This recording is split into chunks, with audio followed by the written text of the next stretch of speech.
Douglas Kojeka. Je travaille dans la fonction pastorale et évangélique.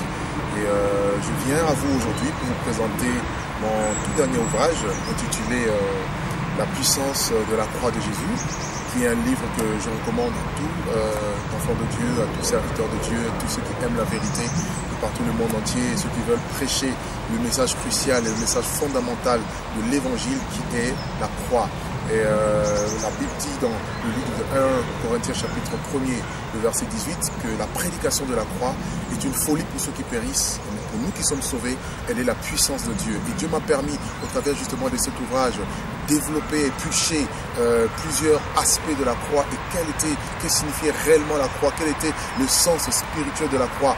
Ce n'est pas la croix tel un bout de bois qui nous est présenté, qui est la puissance de Dieu pour notre salut, comme certains peuvent le croire, mais cette croix qui n'est rien d'autre que Jésus-Christ et Jésus-Christ crucifié. Donc il nous parle de l'œuvre je veux dire par là, de Christ qui est mort au poteau de la croix pour le salut de l'humanité. En effet, le livre que vous voyez, intitulé donc La puissance de la croix de Jésus-Christ, vient de sortir aux éditions Oasis Éditions, et il y a plusieurs, c'est un livre de 126 pages, et il y a plusieurs thèmes, plusieurs parties qui sont développées. Donc le premier nous parle donc de la prédication de la croix, qu'est-ce que c'est la croix et pourquoi la croix. Et deuxièmement, on nous parle de la folie et du scandale de la croix. Et Jésus dit, c'est plutôt Paul disait que cette croix est une folie pour ceux qui ne comprennent pas justement la puissance et l'œuvre que Jésus-Christ est venu faire. Et les Juifs attendaient les miracles et les Grecs cherchaient la sagesse. Et la croix, qui nous présente Paul, est une folie justement pour eux et puissance de Dieu pour nous qui croyons. Donc je vous laisserai justement le temps, parce que c'est juste une petite vidéo de présentation pour vous inciter à acheter le livre à un prix dérisoire, afin que l'évangile se propage dans le monde entier. Et si vous n'avez pas de quoi, vous pouvez directement me contacter, je pourrai vous l'envoyer gratuitement. Donc la deuxième partie, donc, nous parle de prophétie concernant la croix. Donc on nous parle de la croix au commencement, quels étaient les aspects de la croix. On nous présente les autels qui étaient une préfiguration de la croix. On nous parle du voile qui était dans le tabernacle, qui séparait le lieu saint du lieu très saint, qui était une préfiguration du corps de Christ qui devait mourir à la croix pour nous. Et on nous parle des différentes annonces de la croix. Et troisième partie, on nous parle de la préfiguration de la croix, les sacrifices d'animaux, etc., les préfigurations d'autres qu'on avait au niveau de la croix. On nous parle de la mystère de la piété. Et Paul disait que le mystère de la piété est grand. Dans 1 Timothée chapitre 3, le verset 16. Et sans contredit, le mystère de la piété est grand. Dieu a été manifesté en chair, vu des anges, justifié par l'Esprit, cru dans le monde, prêché aux nations et élevé dans la gloire. Et nous essayons de développer un peu quel était ou qu'est-ce que c'est ce grand mystère plutôt de la piété.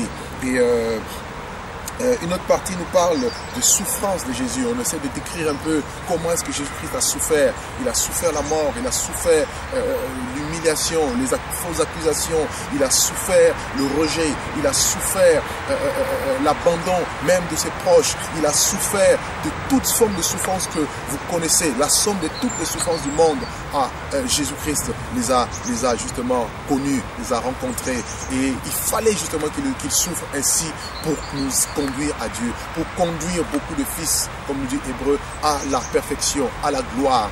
Et Paul nous dit dans le livre de 2 Timothée, plutôt de Philippiens chapitre 2, que ayez en vous le sentiment de Jésus-Christ qui, existant en forme de Dieu, n'a pas regardé comme une proie arrachée d'être égal de Dieu, mais il s'est humilié lui-même jusqu'à la mort, en prenant la forme humaine.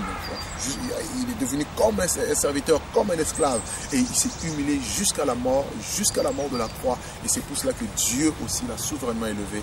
Il lui a donné le nom, alléluia, que j'aime beaucoup, que je crois que vous aimez aussi, le nom qui est souverainement élevé au-dessus de tous les noms, ainsi qu'au nom de Jésus-Christ, tout genou fléchisse dans les cieux, sur la terre et sous la terre, et que toute langue confesse que Jésus-Christ est Seigneur à la gloire de Dieu le Père.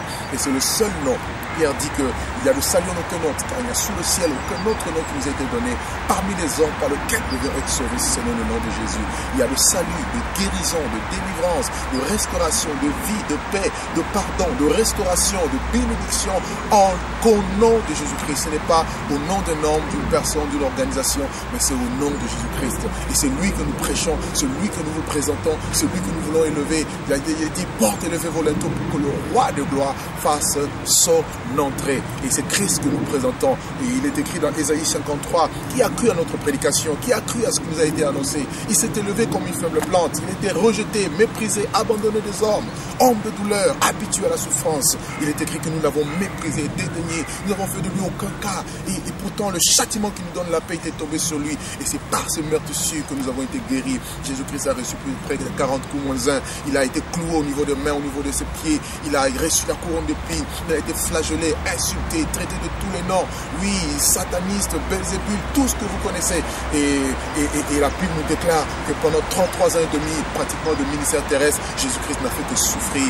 Et un homme de douleur, habitué à la souffrance, il a connu que la souffrance. Et il fallait, le paroxysme de cette souffrance était justement la croix. Et à l'aube de la croix, Jésus a Gethsémani a pleuré face à la volonté du Père. Il fallait qu'il souffre, qu'il meure pour que le monde soit sauvé. Car il est écrit que Dieu a tant aimé le monde qu'il a donné son Fils unique afin que celui qui croit en lui ne périsse point, mais qu'il ait la vie éternelle. Et Jésus-Christ, justement, il est parti, il est monté à la croix. Ce n'était pas pour, je ne sais pas, pour faire plaisir à quelqu'un, mais c'était réellement pour rétablir la communion qui a été autrefois déchue entre l'homme et Dieu par Adam et Ève dans Genèse chapitre 3. Cette relation qui a été détruite, le péché a mis la séparation entre Dieu et l'homme et Jésus-Christ est venu rétablir justement cette communion. Il est écrit dans Timothée 2,5, il y a un seul Dieu et aussi un seul médiateur entre Dieu et les hommes, Jésus-Christ est homme. Il n'a pas souffert en tant que Dieu parce que Dieu ne souffre pas. Dieu n'est pas un homme. Il a pris, Dieu l'a fait homme, voyez-vous? Et c'est ça le mystère justement.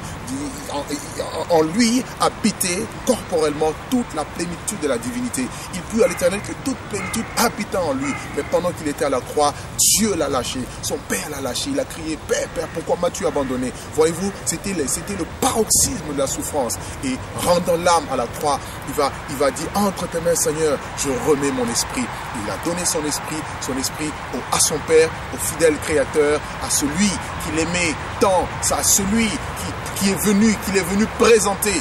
Il dit, celui qui m'a vu a vu le Père. Il a remis son âme et lorsqu'il est mort, la Bible nous dira que le voile du temple s'est déchiré de haut en bas et plusieurs corps de saints et plusieurs sépulcres ont été ouverts, la terre a tremblé et plusieurs sépulcres seront ouverts et le corps des saints après la résurrection de Jésus-Christ qui était à Jérusalem, les saints qui étaient morts justement avant Christ sont rentrés dans la ville de Jérusalem. Voyez-vous un peu? Donc Jésus-Christ a souffert, il a souffert pour nous, il a souffert dans la chair, lui juste pour les injustes, afin de nous amener à Dieu. Et c'est pour cela le message crucial de l'évangile, c'est la croix. Sans la croix, il n'y a pas l'évangile. Et Paul dit que si Christ n'est pas ressuscité, notre évangile est vain et notre prédication est vaine aussi. Non seulement qu'il est mort, il est resté 3 jours dans le tombeau, la Bible nous dit qu'il est ressuscité le 3e jour. Tel est le message que Satan n'aime pas, que Dieu nous demande de prêcher à toute création et à toute langue, à toute nation. Voyez-vous? Donc Jésus-Christ a souffert et de par sa souffrance, nous avons aujourd'hui la vie éternelle. Et par la suite, nous développons sur les conséquences de la croix. Quelles sont les conséquences de la croix? Nous voyons la victoire sur la mort. La mort a été vaincue. Voyez-vous? Il dit, ô mort, où est ta victoire? Ô mort, où est ton aiguillon? Donc, nous avons la mort au péché. Donc, il a crucifié notre chair.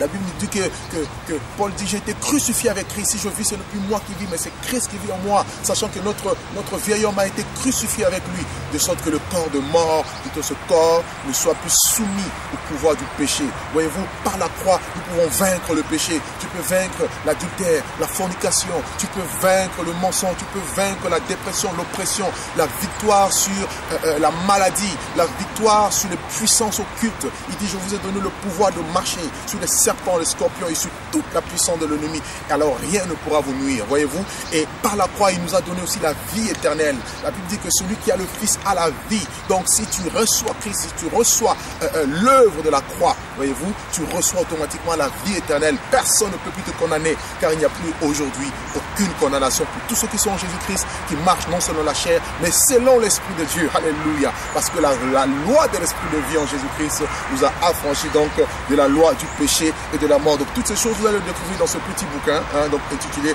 La puissance de la croix de Jésus-Christ. On nous parle également de la délivrance, de la croix. On nous parle également de la révélation du mystère de Christ. Voyez-vous, puisque Jésus-Christ est ressuscité, il se révèle aujourd'hui à l'Église. Et j'aime bien la révélation que nous retrouvons dans Apocalypse chapitre 1er, lorsque Christ se révèle à l'Église. La Bible dit qu'il marchait au milieu de 7 chandeliers d'or. Et quand Jean regarde derrière, il voit quelqu'un qui était semblable à un fils de l'homme, vêtu d'une longue robe. On essaye d'expliquer à quoi ressemble, quelle est la signification de la robe blanche. On nous parle de ses yeux comme une flamme de feu. On nous parle de ses cheveux blancs comme de la laine. On nous parle de sa voix, plutôt de sa bouche, une épée aiguë pour frapper les nations. On nous parle de ses pieds et des reins. On nous parle, oui, de sa voix comme le bruit de grosses eaux. Tout ça c'est décrit dans ce livre. Qui est réellement Jésus? Jésus a posé la question à ses disciples: qui suis-je, moi, au dire des hommes? Les uns disent que tu es Élie, les autres Jérémie, mais Pierre, par l'Esprit de Dieu, par la révélation du Père, il dira: tu es le Messie, le Fils du Dieu vivant. Voyez-vous, c'est cette révélation qui nous approche de lui, qui va nous pousser à l'adorer, à l'aimer, à le chérir, à le craindre. Tu ne craindras pas Dieu parce qu'il y a quelqu'un qui va te fouetter, parce que tu as quelque peur. Tu vas le craindre simplement par amour, parce que tu sais qu'il t'aime. Il nous a aimé le premier. Et si nous l'aimons aujourd'hui, c'est parce que lui nous a aimé le premier. Et enfin, nous parlons de la puissance de la croix de Jésus. Et nous allons développer un peu la puissance du sang de Jésus. Vous savez, il y a beaucoup de chrétiens qui omettent aujourd'hui le sang de Jésus. Et le sang de Jésus, c'est la base. Il est décrit qu'ils l'ont vaincu à cause du sang de l'agneau et à cause de la parole de leur témoignage. Dans Apocalypse chapitre 12, le verset 11.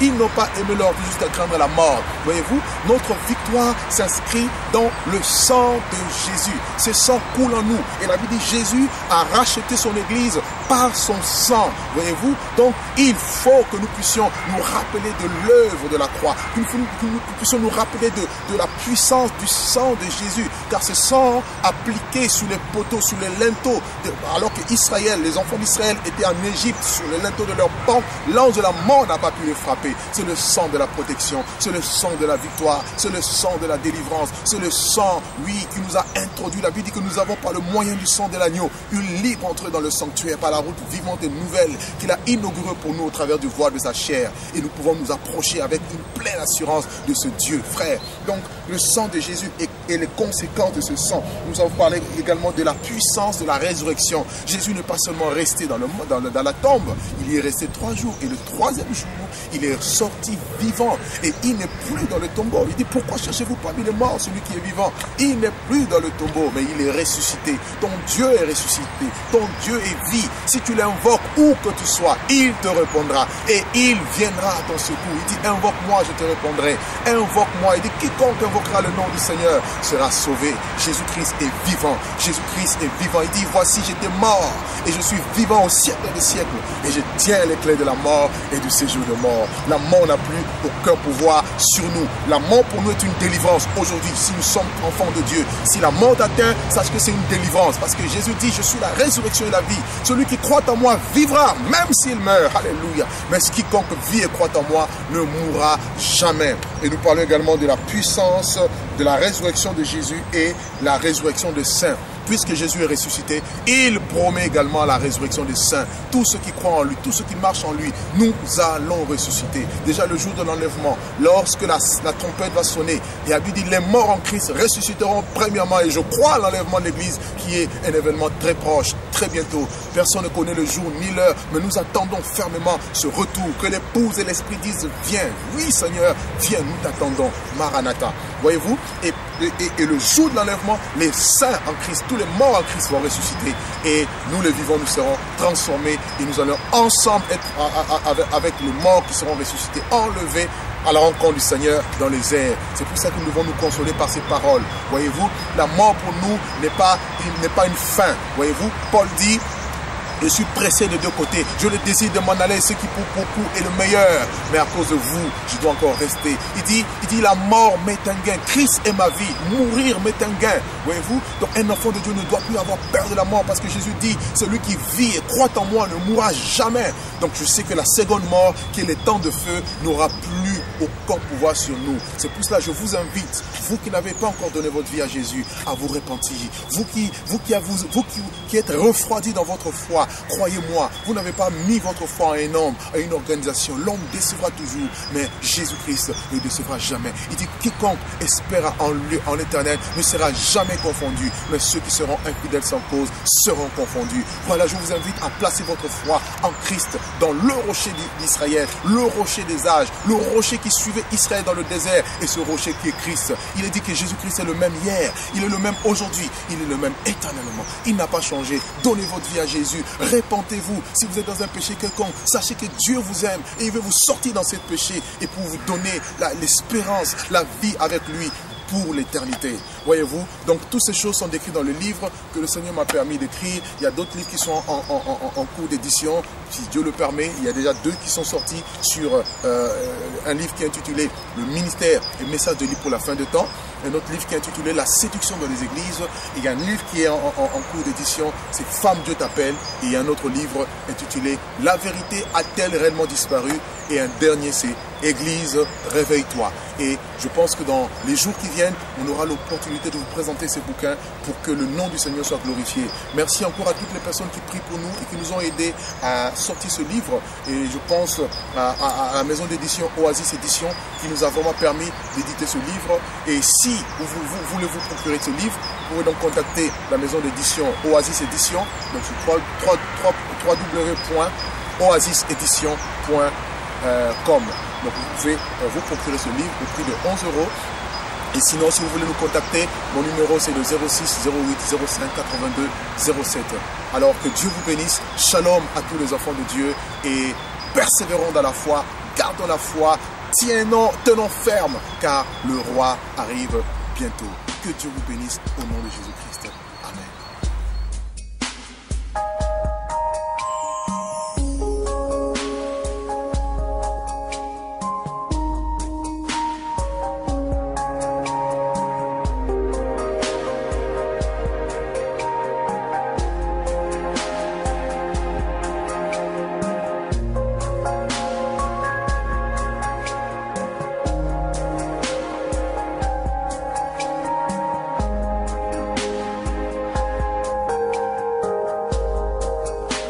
Je lève mes mains, même si je n'ai plus de force. Je lève mes mains, même si j'ai des